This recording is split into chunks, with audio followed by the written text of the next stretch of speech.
देखो अगर goods and service tax, अब आते हैं जीएसटी के ऊपर। अब जीएसटी देखो, जीएसटी कब आया भाई, देखो 1 जुलाई 2017। देख रहे हो, सरकार ऐसी बात नहीं कि सरकार बेवकूफ है कि पहले ये तो कर सकते थे ना, पहले जीएसटी रिफॉर्म तो कर सकते थे ना, लेकिन पहले क्या करा, पहले पहले नोटबंदी करी, मतलब डिमोनेटाइजेशन करा। नोटबंदी करने के बाद जो है फिर जीएसटी में कुछ चेंजेस वगैरह किया गया।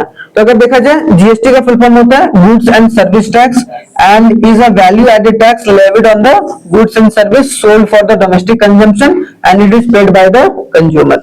कंज्यूमर के द्वारा पेड तो किया जाता है, लेकिन ये एक तरीके का क्या है, इनडायरेक्ट टैक्स है। हमने अब गवर्नमेंट बजट में ही पढ़ा भाई, इनडायरेक्ट टैक्स और डायरेक्ट टैक्स।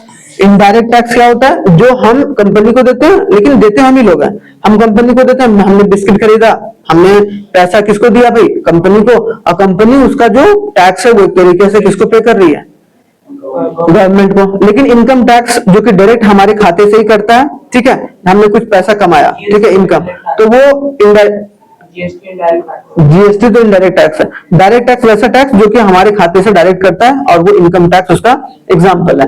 तो यहाँ पर अगर देखा जाए, however it is remitted to the government by the business selling the goods and service. Goods and service provides a revenue for the government.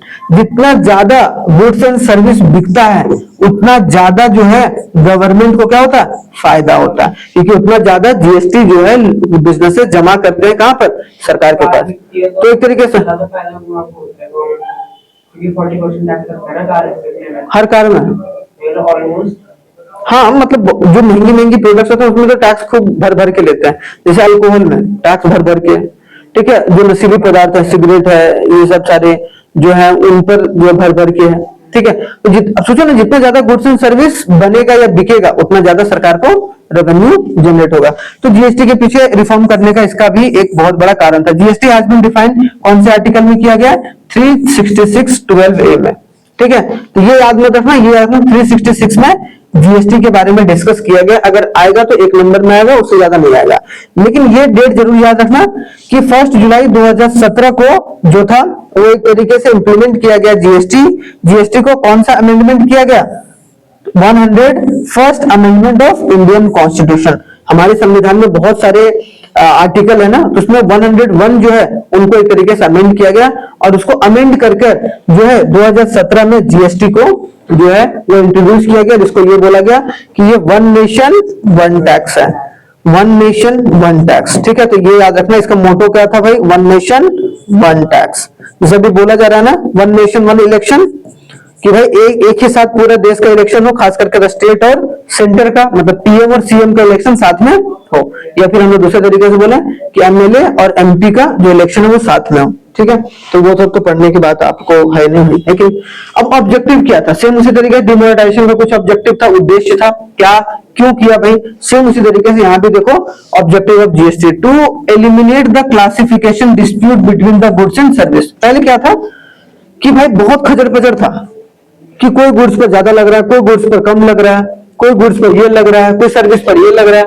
तो जिसकी वजह से क्या होता था, लोग जो थे परेशान हो जाते थे, टैक्स देना होता था तो वो बोलते थे इतने झंझट में क्यों पड़े। आप सिंप्लीफाइड कर दिया कि भाई आपको जीएसटी भरना, चाहे आप गुड्स बना रहे हो या फिर सर्विस दे रहे हो, आपको सिर्फ जीएसटी भरना। अगर एजुकेशन है तो आपको 28% जीएसटी देना है, आपको ये है तो 18% देना है, ये है तो आपको 12% देना है। ऐसे करके सारी चीजों में, मतलब एग्जांपल के तौर पर बोल रहा हूँ, ठीक है, वो अभी अलग अलग, अभी हाल ही में क्या किया जीएसटी में, जीएसटी क्या किया गया, जीएसटी कम कर दिया गया, ठीक है। बहुत सारे, इसका मतलब जब जीएसटी कम होता है तो चीजों का प्राइस कम होता है, चीजों का प्राइस कम होता है तो लोग ज्यादा उसको खरीदते हैं।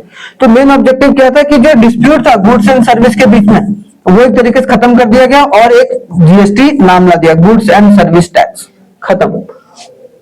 अब बोल दिया भाई ऐसे सर्विस पर इतना टैक्स लगेगा, ऐसे सर्विस पर इतना टैक्स लगेगा, खत्म कर दिया गया, ठीक है। To bring the uniformity in the tax rate and automated compliance, और एक ऑटोमेटिक सिस्टम बनाया जाए जहां पर लोग जो है आराम से जाकर अपनी टैक्स के, हम कौन से टैक्स के कैटेगरी में आ रहे हैं उसके हिसाब से वो टैक्स चार्ज कर सकते हैं अपने कस्टमर से, ठीक है। To ensure the availability of input tax credit across the value chain and avoid a cascading effect. Cascading effect का मतलब होता है कि जो दुष्प्रभाव जो पड़ता था पहले, बहुत सारे कंफ्यूजन जो होता था, उन सारे कंफ्यूजन को दूर कर दिया गया। पहले बहुत लफड़ा था, अगर मान लो एक कंपनी है 4 प्रोडक्ट बना रही है, तो 4 प्रोडक्ट बनाती थी तो भाई इसका कुछ अलग चार्ज, अलग टैक्स था, इसका कुछ अलग टैक्स था, इसका कुछ अलग था, इसका कुछ अलग था। अगर कोई पीएस साबुन बना रहा है तो उसका अलग टैक्स, अगर मार्गो साबुन बना रहा है उसका अलग टैक्स, अलग अलग तरीके से, मतलब क्वांटिटी अलग अलग तरीके से टैक्स है, जिसकी वजह से बहुत सारे कंफ्यूजन देखने को मिलते थे। लेकिन जीएसटी आने के बाद नहीं बोला साबुन, जितने भी साबुन है भाई सारे साबुन पे इतना टैक्स लगेगा, जितनी भी वॉशिंग मशीन है वो इतना लगेगा, ठीक है। तो ऐसे से करके चीजों को एक तरीके से वेरीफाई किया गया। To ensure the simplification of registration, कि भाई आराम से कोई भी अगर जीएसटी फाइल करना चाहती है रजिस्ट्रेशन करा सके, अपना फाइल रिटर्न मतलब जो फाइलिंग ऑफ रिटर्न की टैक्स वगैरह भरने के लिए ज्यादा परेशानी ना झेलना पड़े। तो उसके लिए जो है वो चीजों को थोड़ा सा तंदुरुस्त किया गया। उसके अलावा क्या किया गया भाई, to harmonise the tax base, tax base को एक तरीके से कम किया गया। जो बहुत ज्यादा टैक्स लगता था अब उस टैक्स के रेट को कम किया गया। उसके बाद minimise the tax rate slab and prevent the unhealthy competition, unhealthy competition को भी खत्म किया गया भाई। And to ensure the free movement of goods and service, अब आराम से हुआ कि आप स्टेट एक या दो, पहले क्या होता था समझो इधर, अगर मान लो कि अगर उत्तराखंड से अगर बंबई या मुंबई जो है कोई सामान जाना था तो उत्तराखंड में भी टैक्स देना पड़ता था और मुंबई में भी टैक्स देना पड़ता था।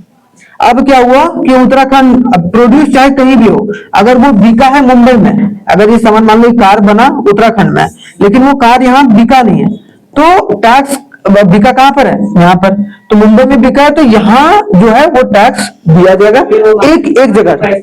हाँ जो भी है, जो कौन सा हाँ वहीं पर टैक्स लगेगा। ये नहीं था पहले, क्या था जब जीएसटी नहीं था तो यहाँ पर भी अलग अलग टैक्स लेते थे भाई सरकार, फिर यहाँ भी टैक्स लेती थी सरकार, जिसकी वजह से बहुत सारा कंफ्यूजन और उसको जो घटाने में बड़ी दिक्कत होता था, इसीलिए टैक्स की चोरी बहुत ज्यादा होती थी। अब क्या बोलेगा, जहां सामान बिकेगा वहीं पर टैक्स कलेक्ट होगा। टैक्स अब ये कंपनी बोली, अभी कंपनी कैसे सीट बनाएगी, अभी एक मिनट आता हूँ सवाल पर। अब ये कंपनी बोली कि भाई उत्तराखंड में मैंने 4 कारें बेची, तो 4 कार पर कितना टैक्स लगा, उत्तराखंड में क्या टैक्स का सिस्टम है भाई बताओ, स्टेट वाला और सेंट्रल वाला, उसके हिसाब से यहाँ पर टैक्स एक साथ आ गया। सेम उसी तरीके से मुंबई में ये कंपनी ने कितना बेचा, पहले बहुत लफड़ा होता था, यहाँ वहां बहुत सारे टैक्सेस थे। अब बताओ सेंट्रल जीएसटी, जैसे आप खाना खाते हो रेस्टोरेंट में, तो जब रेस्टोरेंट में खाना खाते हो तो एक तरीके से सीजीएसटी भी भर रहे हो और आप एसजीएसटी भी, एसजीएसटी एक और जीएसटी होता है आईजीएसटी, इंटीग्रेटेड जीएसटी। सीजीएसटी होती है अगर सिर्फ सेंटर का टैक्स लग रहा है, ठीक है, सिर्फ सेंट्रल गवर्नमेंट अगर टैक्स लग रहा है तो सेंट्रल गवर्नमेंट से टैक्स लगा रही है। अब स्टेट गवर्नमेंट भी टैक्स लगाती है तो एसजीएसटी, अगर दोनों एक साथ ही टैक्स लग रहा है तो आईजीएसटी। तो ये अलग अलग कैटेगरी है जो टैक्स सिस्टम में आगे चलकर पढ़ोगे तुम लोग पूरे डिटेल में, जब आप लोग एमकॉम करोगे या फिर बीबीए करोगे तो पूरा टैक्सेशन का एक किताब ही है, उसमें पूरी चीजों को समझोगे, ठीक है। चलिए थैंक यू।